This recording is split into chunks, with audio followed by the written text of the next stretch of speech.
Short film எடுக்கிறதுனா அவ்வளோ ஈஸின்னு நினச்சிட்டியாடா? அது எவ்வளோ கஷ்டம் தெரியுமா?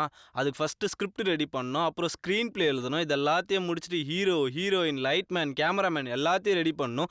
அப்படியே ரெடி பண்ணாலும் இவங்க எல்லோரும் ஒழுங்காக நடிக்கணும். சரி, அப்படியே நடித்தாலும் இந்த ஹீரோயின் வேறு ஓவராக சீன் போடும்.